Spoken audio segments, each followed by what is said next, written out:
This is Doogee's T30 Pro. It's an Android 13 tablet and the first model that I have reviewed from them that is not just a phone. Now this model is interesting because it does offer quite a bit for a more affordable tablet. It's got 4G support, dual SIM, micro SD card support, GPS, FM radio, and even an active stylus. And the model right here does too have a Widevine level 1 cert. So that means Netflix, Amazon Prime Video, Disney Plus, all of those streaming services are in full HD. A lot of the other brands that I do cover, like TechTablets, don't normally have that at all. So it's powered by the Helio G99. It has 8 GB of RAM and 256 GB of UFS 2.2 storage. The screen is 11 inches. It's an IPS 2560 by 1600 is the resolution, and it is fully laminated. So I'll show you quickly what we get with the box, but I wanted to point out this, that with the T30 Pro, see how they stayed here. Okay, 256 GB of storage, that's correct, but 15 GB of RAM isn't, because it's 8 physical plus the 7 virtual memory there, so it's a little misleading. People might mistake that as, hey, I've got 15 GB of RAM. Well, you haven't actually. So we've got this cover case here. The back of it is this frosted TPU style, and it's good that it's included in the box, offers decent protection on the corners there, and you can use this part of it here to prop up the whole tablet. User manual, our charger here is a Type-C style charger, European plug here for me, and the maximum output on this one is 33 watts. I'll give you the charge time later on and battery life in this video. Our Type-C to Type-C cable, and they do include a stylus. Now this is not an active stylus, it is really what I call a dumb stylus because, well, there's no active transmission or anything like that to it. So you just got a nib here, that style that I've seen before. You often find styluses, real cheap ones on AliExpress with that, and this side. So I just classify that really as a accurate or more accurate pointer than your finger. So it's not a proper stylus. However, there is this active stylus you can get for it. Now, it doesn't have pressure sensitivity, it does not have palm rejection, and I found the accuracy of it not to be very good. So it has an internal battery that you do need to charge, and it's charged via micro USB. You can see it's at the top there, the plug, and it's okay, but I wouldn't be getting this. If you're an artist and you expected pressure sensitive levels and palm rejection, well, you're not going to get it. And the tip of it I found to be about 2 millimeters off from where it actually touches the screen. And then there is this, a wireless keyboard case set. So we have a case and the keyboard, so it's pretty much like a type cover arrangement. Now I have been using it already, I just packaged it up for you so you can see what it looks like when you unbox it. So the tablet will fit into this part here. It does offer decent protection. And it's got this right here. So I don't really know why they call it wireless, because it's using a wide connection Pogo port pin connector there. And this means when you do type on it, there's no delay from Bluetooth. You don't have to worry about Bluetooth connecting up to it. There's no battery within it, so it doesn't have a wireless mode. Now the keyboard typing on it, I don't find it to be too bad. I've been using it a little, and I find it like the older keyboards you used to get with tablets about 5 or 6 years ago. It does the job. The keys feel okay. I haven't noticed any delay with the typing or any missed keystrokes or anything like that. It's fine, and if you do type a lot, like emails and things on your tablets, then I would definitely invest in getting this case. So this part at the back, that does fold down, and that is then the stand for it, and you've got to clip the tablet in there, of course. It does have this little touchpad, which I find to be okay. It's a little sluggish. The movements on screen, it's not that accurate, and it does have a single click to it, which is rather loud. The tablet is 546 kilos and 7.6 millimeters of thickness. We've got this unibody alloy build to it. This part at the top here, this is a rubberized material that they've laid on top. And it does feel good, it gives it a little bit of grip. Now we've got a 20 megapixel camera right here. This is just a little dummy camera. I don't think that actually has a proper camera in there at all. And our flash, and you can see high-res audio certified there too. So it does come with this pre-applied screen protector. You need to pull off that first layer, which I will do now because it is blue, that layer, so you do want to get rid of that completely. So up here we have a 8 megapixel front facing camera, and this screen, well, it is a 11-inch screen, and the resolution is 2560 by 1600. So it is a 16 by 10 aspect ratio screen. The bezels, they are not too bad at all. Up the top here, we've got a microphone, the volume up and down, and power buttons. They do feel all right. I feel like they are made out of metal. Then finally at the bottom of it here, the pogo port pin connector for that keyboard I showed you earlier. So the T30 Pro does have a SIM tray that takes 2 nano SIMs, or you can give up one of the nano SIMs for a micro SD card. So great to see that. And also this, yes, a 3.5mm headphone jack. They're doing a lot of things right here, Doogee, with this tablet. We've got 2 speakers on this side on the right here, and another 2. So quad speakers, and they do sound pretty good. So when you first get it, there is no real bloatware on this. There are a lot of Google applications installed, but what I would classify as bloat, there really isn't any on board there. So that's great. And free storage, well, we do get a lot. We've got 240 gigabytes on first boot here with this tablet, and you can expand upon the storage up to 2 terabytes with a micro SD card in the slot that I did show you earlier. So here you see that memory expansion. This is something I always talk about that I find it misleading. Well, it's virtual memory. At least they're kind of stating that there. It's not actual hardware RAM, but I don't like the fact that they do advertise on the box 15 gigabytes of RAM when it's not. It's only 8, which is still ample, plenty, and you can boost this with this virtual memory thing that helps smooth up the tablet a little bit. So I'm on the latest firmware, and there will probably definitely be a firmware update just to fix that thing in the settings there where you can't set the white balance or change anything. It seems to be a bit buggy to me. Hopefully they have a fix for it. Now, I don't imagine this will ever get Android for 13. That's normally what happens. They don't have the big updates. Widevine level 1 cert, so this is great. Didn't really expect it for this brand, but hey, we've got it. And Netflix, Amazon Prime Video, Disney Plus, all of that working in full HD.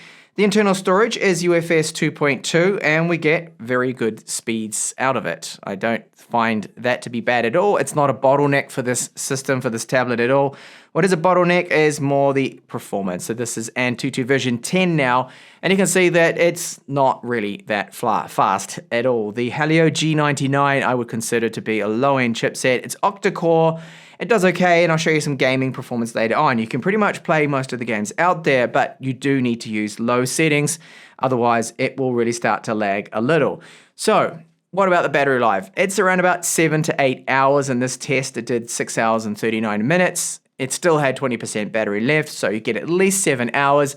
And if you're streaming Netflix and things like that, with a lower kind of brightness, then you should be able to get at least 7.5, maybe even 8 hours of use. So the battery life for the 8,550 odd milliamp hour battery is pretty good. Charge time, well, here is when I charged from 15% to 98%. It did take 88 minutes to do that, so it wasn't too bad at all. And the last 2%, took about an additional 15 minutes to do that. So you're looking at about 100 minutes in total to fully charge it. So I just wanted to show you briefly that stylus again, and I just call this a more accurate pointer because that's what it really is. It is active, but there's no palm rejection, and I'll show you that because let's go here into bamboo paper. So I want to get out of that, go into my notes. So you see that when I start writing, there's no hover function at all, and start to write on the screen, it will still let me do that. Okay, so there is no palm rejection whatsoever, which is a little bit annoying. Now, could you use it for writing down notes and things if you decided? Well, I'll do that. I'll just show you that it's not really that amazing. So I'll just write here. Okay, there's the problem. See, as soon as I touch, no. So not even my palm can touch the screen at all. I need to hold the pen above it, and then I can write here. Okay, hello world. Oh, it's very hard. The accuracy of the tip on it as well too. So where I write, there's about a 2 millimeter, depending on what angle, 2 millimeter to 1 millimeter distance from the pointer on the end. So not good at all. It's not a great stylus. It's not for handwriting. It's just simply that, a more accurate pointer to use with the touch screen. And because I don't really find the touch accuracy to be that bad, there's really no way I would bother with the stylus with the T30 Pro. And this is a tablet that I think is fine for PDF files, ebooks. I'm using Google Play Books right here. This is a PDF file that's rather large that I just loaded into this, and you can see it's working fine. It does look good. I've got it in the portrait mode here, but landscape it's going to work too with the accelerometer. Now it also does have, I should have mentioned that when we went onto the screen, an ambient light sensor too. And if you were finding this was a little bit harsh for your eyes, you've got the option with this to invert the colors too as well if you wanted to, but you could also turn on that night light or invert the colors just to make it a bit easier on your eyes there, but probably not with the color inversion, just the night light. So the performance with the PDF files is working great. I'll just jump in quickly. We'll have a look here at an ebook. That is also good. So that's looking excellent. The performance is fast, and the text does look sharp thanks to that screen resolution. Again, this is probably where I can do the color inversion. That may be a little bit easier on your eyes if you like to do that, of course, with your ebooks. So this tablet's got a lot of extra things built into it. GPS is one of them, so that's part of the Helio G99. Accuracy can get down to 1 meter. I'm currently indoors, so that's why it's not getting an amazing signal strength here or lock. There is no hardware compass, unfortunately. You can see, there we go, accuracy down to 1 meter. That's excellent, very good. The Qualcomm chips only go down to 3, mind you.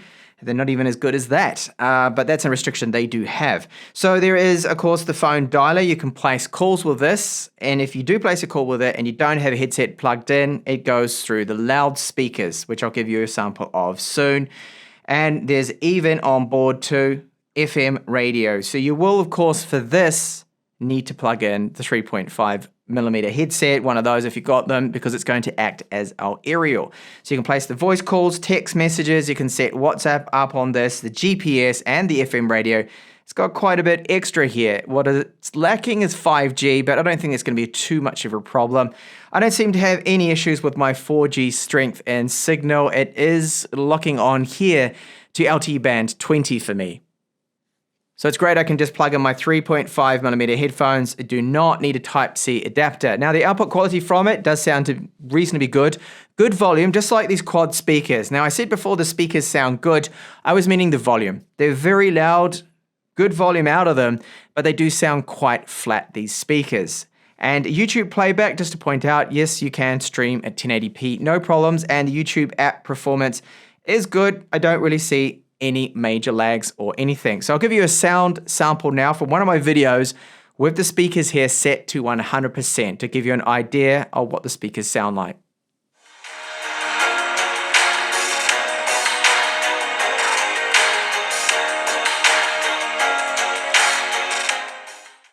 Genshin Impact, it's one of the most demanding games and it's playing just fine here, even with the Helio G99.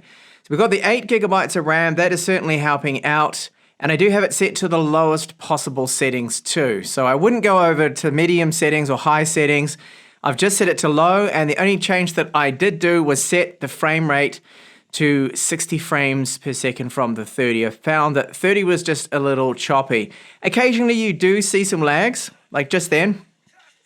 You see a few lags, but overall the general performance is good, and this and all the other games are playable.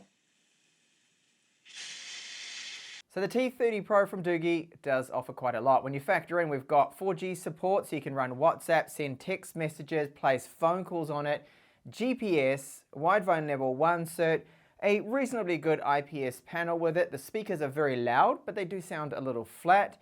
Normal kind of battery life for this spec of tablet, around 7 to 8 hours. The only thing for me is the UI, the launcher, which you can easily fix, just get Nova Launcher, but I don't like the way it has that grid format to it, and it spaces the icons for your apps out a little bit too wide.